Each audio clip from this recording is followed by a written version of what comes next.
So, Rafael, you can, and this is the, if you would like to use the podium. No, it's okay. I can. Okay, and this is.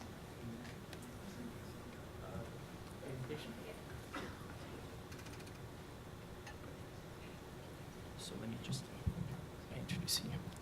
So Rafael Lopa is Executive Director of the Philippine Business for Social Progress, which is a key BCTA partner at a country level, really working on the ecosystem, on building the ecosystem in the area of inclusive business. We're quite excited about this partnership, which we're announcing today, and he'll explain more what his organization does, what are they planning to do around inclusive business, and then we can ask our colleague from Kenya too.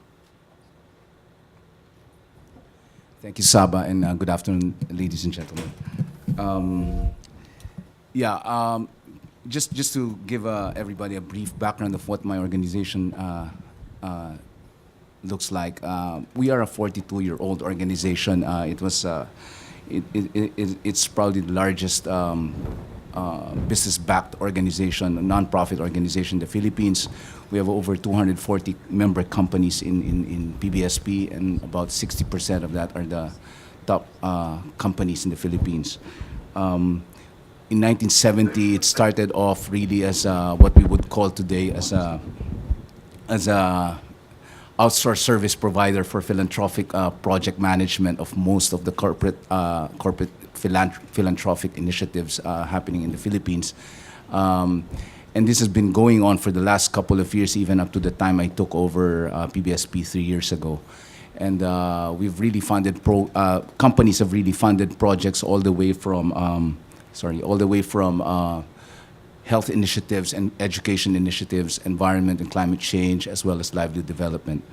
When I came in 3 years ago, though, the board of trustees, which are essentially composed of top CEOs of the country, challenged me and my management team to actually review the work that we've been doing over the last 4 decades, because what they were very puzzled about is that in spite of all the hundreds of millions, if not billions of pesos that have been invested in philanthropic work in the Philippines over the last 4 decades, how come it felt that the work that was being done by PBSP felt like it was just a drop in the bucket? And clearly, poverty continues to prevail in the country. And the question bears to be answered, that needs to be answered, what is it in the way we're doing the work that we're doing in PBSP that's not changing the landscape, so to speak, insofar as poverty is concerned?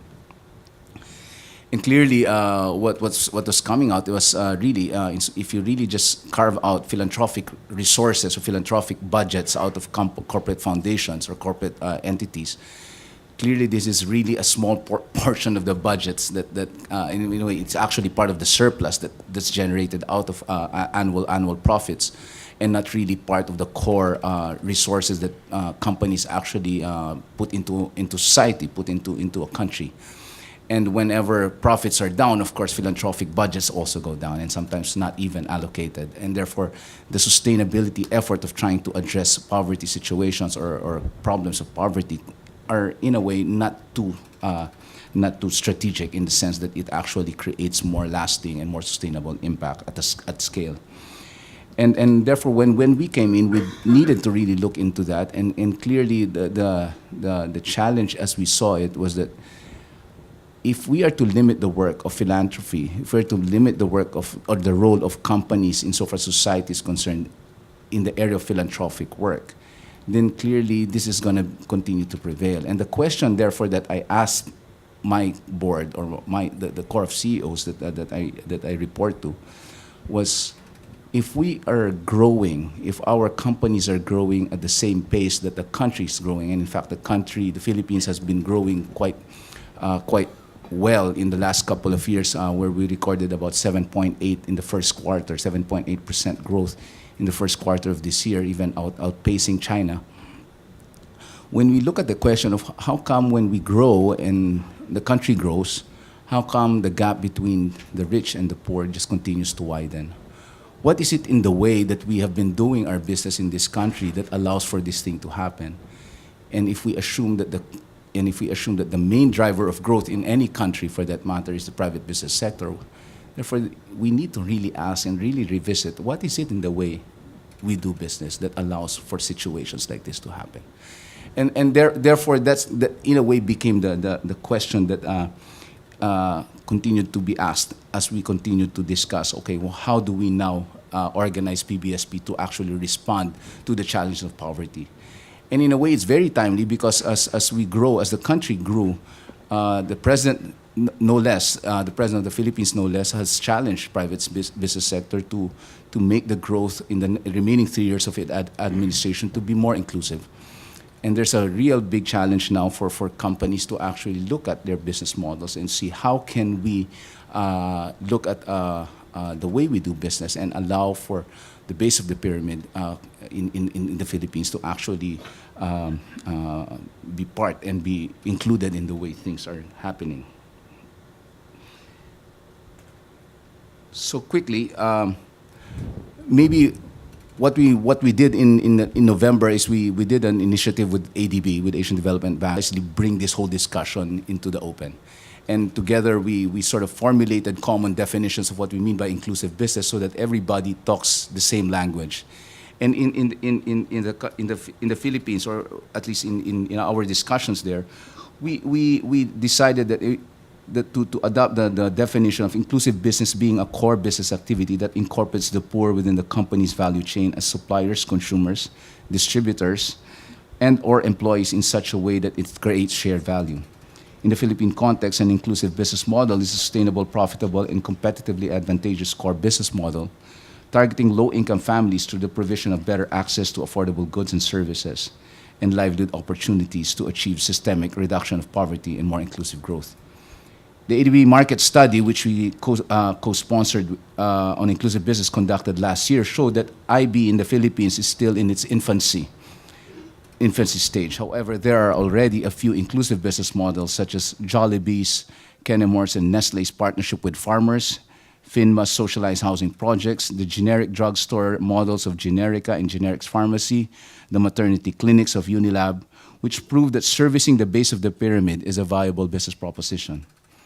To ensure the success of inclusive business imperative, PBSP aims to facilitate the development of more inclusive business models in the Philippines to contribute to the poverty reduction targets of the current Philippine Development Plan. Specifically, the Inclusive Business Imperative, which is a campaign that we're launching sometime in November, aims to facilitate the creation of at least 30,000 decent jobs.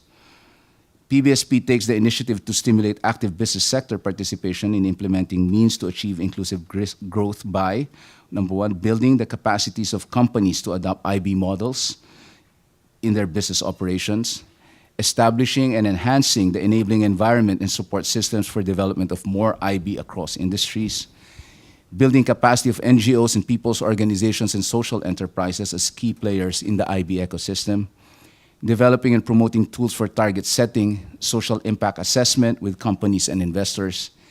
Last not but the least, establish and promoting knowledge sharing of IB best practices. The network of partners from both the private and public sectors puts PBSP in a strategic position to leverage and harness various efforts towards greater and lasting impact. Hence, we are setting up an IBI Center, an Inclusive Business Imperative Center, to provide knowledge and technical assistance in IB planning, social impact measurement, and monitoring results. The Inclusive Business Imperative Program provides various opportunities for company engagements through, number one, our IB knowledge building platforms. Share and learn. We will wish to share and learn from a community of experts and learners to enrich IB discourse and knowledge. We're also going to be involved in the development of the IB ecosystems, as mentioned earlier, for various key industries. Key industry players are encouraged to get into discussions with government, civil society to help shape an enabling environment for the development of inclusive business models and strategies on inclusive business. And of course, the inclusive business development is, we will be initiating activities that adopt and align investments with the IB agenda and contribute to the inclusive economic growth development of the country. The IBI Center convenes the government developmental partners like the UNDP, ADB, etc., and NGOs and people's organizations, academia, to help facilitate the matching process between companies and partner organizations. The IBI Center will soon pursue inclusive business initiatives in agriculture in Mindanao, which is the southern part of the Philippines, given the large concentration of rural poor in Mindanao and its huge potential for agriculture development. PBSP has initiated productive discussions among key players, government, and other relevant stakeholders towards building the necessary conditions and enabling environment to achieve inclusive growth on specific tree crops such as coffee, cacao, and rubber. The objective is to develop the key industry players on commodity-specific and area-specific investment plans and roadmaps. The development of these tree crops as primary agri-industry are expected to, one, create jobs as they are labor-intensive, number two, increase income of farmers through increasing productivity with appropriate interventions, and third, increase exports and decrease imports, leading to better local economic conditions. While we are excited about this new initiative in PBSP, clearly we are tempering our enthusiasm by reminding ourselves of the complexities of multi-stakeholder engagement. It is never easy to bring a diverse group of people in one room to agree on one common agenda. But clearly the pursuit of inclusive business is, however daunting it is, I think has come, the time has come to really look at this. And as we would call it, we believe it is an imperative for us to do this if we are to really initiate more lasting change, lasting poverty alleviation in the Philippines. Thank you very much. Thank you very much, Rafael.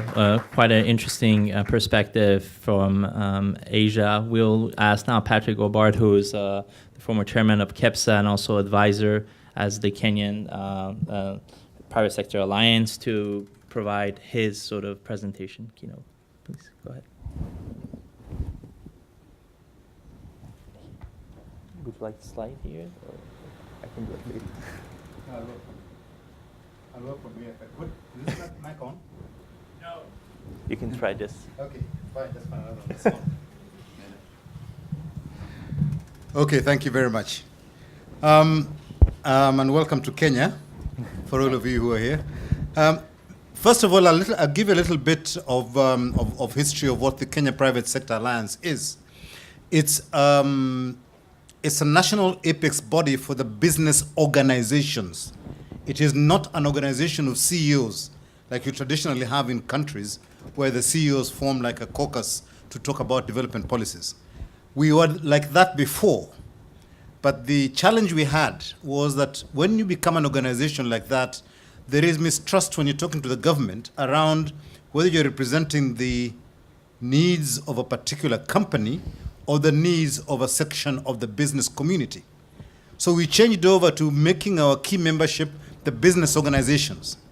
And our agenda as KEPSA is actually driven by the business organizations as opposed to companies, with a very, very great effect. It has meant that in our engagement with the government, we have had a lot more doors open because we are more of a benign partner rather than one that they treat suspiciously as being aligned to a particular part of the business. Yes, we do have CEOs from different companies, but they come in through the business association, and the business association is the front that they bring in. And that has helped us in terms of creating a good engagement platform and advocacy with the government. And through that structure, we are actually representing close on about 80,000 people who are within the business community in Kenya. And the challenge there is that the 80,000 are mainly what you call traditional companies and organizations. And we've realized that the small and medium enterprises and the individual entrepreneurs in the country at the lower level, at the bottom of the pyramid, are not well represented within this dialogue. And part of the collaboration that we're having in this BCTA and with UNDP is actually to tackle how we bring those SMEs on board in terms of the conversation we're having around improving the business environment in Kenya. And so the other, let me just get my, yeah, no, I'm okay. So this this opportunity that we have as KEPSA led to us having several platforms by which you could talk to the government. We had, with the old government, what we call the Prime Minister's Roundtable, which allowed us to work directly with the head of government business when issues were not resolved at each of the ministerial levels. So that was to unlock issues and get a decision done by the government at the top level. We also had access to the parliamentary process as well, so that all the legislation that was coming into being through Parliament was passed on to us at each stage. At the drafting stage, you were involved, and then when it went into the ministry for it to be looked at, when it came out of there, we had a look at it just to make sure that nothing had been changed beyond what was intended. It then goes to Cabinet, and then comes back to us after it leaves Cabinet. It goes to Parliament, and we had access to all the parliamentary committees that look at the legislation in detail before it goes onto the floor of Parliament as well. So that meant that right through the whole legislative system, the private sector had an opportunity to discuss with the legislators as to how best to make the legislation friendly for business. We had access to the president as well, and still do, where in the event that Parliament, where we are not allowed to go, changes the law drastically and it goes out something completely different from what was intended, the president can be lent upon to take it back so that it changes to what it was intended to do. And there were about 3 or 4 laws in the last 4 years that, in fact, the president sent back on our request, that they had actually messed around with it and it lost its original intention. And one of them, obviously, is where they wanted to make the government start controlling prices in the country, where you had a sort of an open business. He went back and said, that cannot work, please go and redraft it. So the essence of price control has to go through about 8 committees before it can actually become law. And that's the way that they made it so that it's difficult to bring in price controls at the stroke of a pen by a minister, which was what was actually intended originally. So those are some of the opportunities that we have in terms of influencing policy in the country.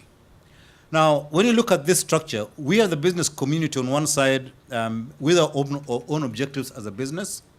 We have on the other side the government, which is basically talking about socioeconomic growth, and also with us together are all the development partners who also have an interest in supporting a lot of the government actions, but also increasingly supporting the activities of the private sector in terms of creating social development.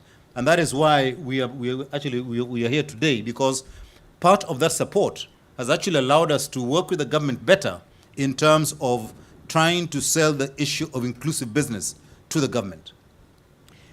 What this has enabled us to do by having this kind of structure is that when we look at all the development initiatives that are happening in the country, they're actually discussed together with us as a private sector, together with the development partners, together with civil society and government, before they're actually put into plans. And when you look at things like MTP2, which is the medium-term development plan for the country, that was actually done in that manner, where it was an all-inclusive decision to actually move forward in those areas. The objective of that, obviously, is to have sustainable economic growth with 2 things, inclusive business and inclusive growth. And the 2 of them, the 2 pillars, when they come together effectively, you get partnerships that are working in the same direction. And most of these are actually primed at trying to bring development to the base of the pyramid in the country. Now, some of the public-private partnerships for inclusive growth in the country, and there's a lot of them. In the ICT sector, there was one which is, I think, globally known now as M-Pesa, which is the use of the mobile phone for money transfers. And when this came in, the banks and the various other organizations, financial institutions, said, no, this is going to create money laundering and all sorts of issues that were brought up. But the government was strong enough to say, no, let's just do it, no regulations, nothing.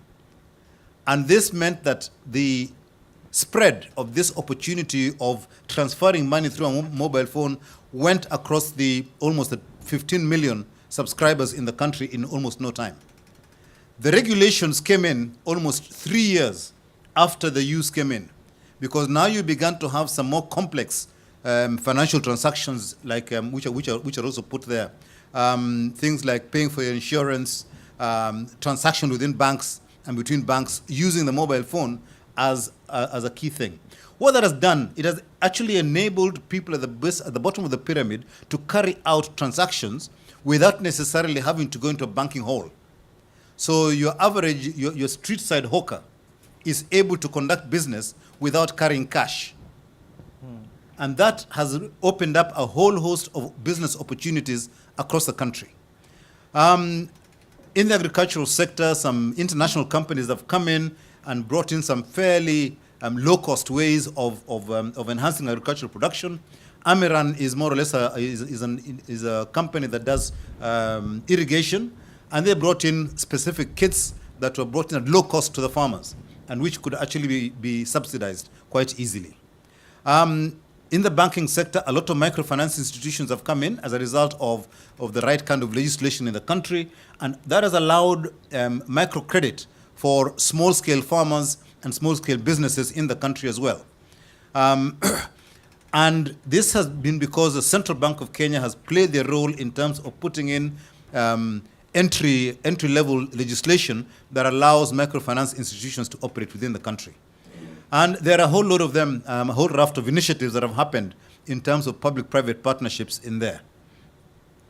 Let's go forward.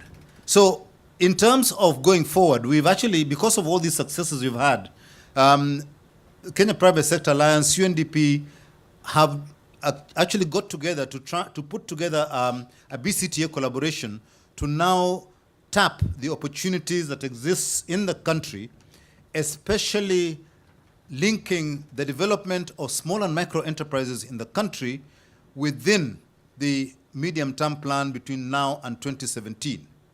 And there is this desire to grow the economy at about 10% per annum, the GDP. And that will not be achieved unless we unlock the opportunities that exist within the SMEs. And the main area of action in the SMEs is to make them part of the supply chain for the larger companies in the country. And the way this is supposed to work is that the big companies are going to be engaged to take different SMEs on board to be part of their supply chain. And they will then get what I call browning points. They'll get recognized by the number of organizations that they grow in that time, so that they become big, medium-sized organizations going up. And then those organizations, in turn, should also start, once they become medium-sized organization, to also bring other organizations into their supply chain. And this is a process that is going to be rolled out over the next 3 years, so that there is a lot more of the SMEs able to grow and become effective within the economy of the country. A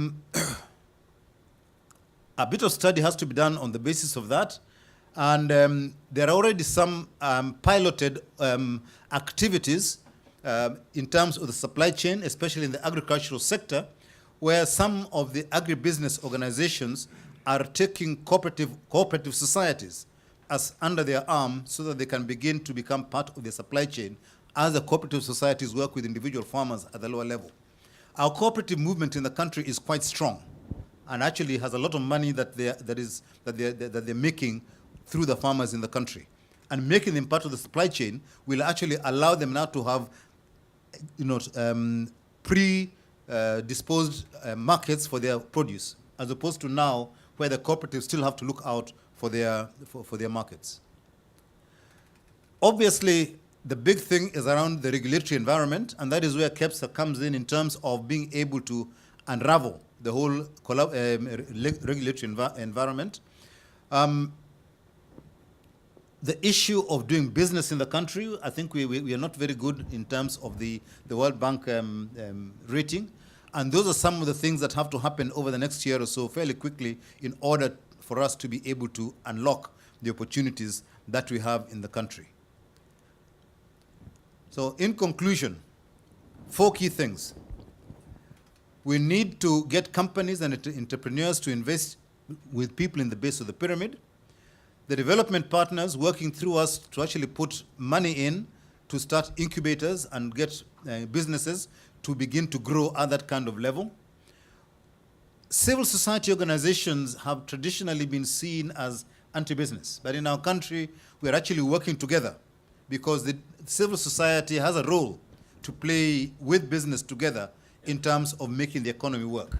And they check some of the excesses that some businesses have done in the past, and it's a necessary partnership for us to be able to operate, especially in terms of looking at human rights in business as well. So that is part of a partnership that we're developing in Kenya as well. Research institutions helping us to develop models that can work, and then intermediaries acting in terms of coordination. So as we move forward over the next 5 years within the government plans, we believe that what we have been able to develop as KEPSA in terms of the bodies that we work together with the government will make us work better. And we've got a bigger challenge now that the country has changed from a unitary government into a devolved government, whereby now businesses have to work within 47 counties within the country. Now, that is an evolving area that there is no legislation currently that defines how people operate. So because of the relationships that we've had with government in the last 5 years, we're already engaging the county governments and the devolution process to ensure that we're able to have an all-inclusive business environment, even in the counties, as we have done in the main, within the main government. Thank you very much. Thank you. Thank you, Patrick. From the BCTA side, we're quite excited by this notion. We have companies here like EnviroFit, which has cooking stove businesses, inclusive businesses in Kenya. We have Muji here, which is investing in Kenya. We have very specific business commitments in inclusive business in coming years. And to connect those business commitments to trying to address the enabling environment with organizations like yourselves, I think is exciting. The other exciting thing is you represent, this is not just purely donors, but also you're representative from national governments and the public-private alliances that really can drive this agenda.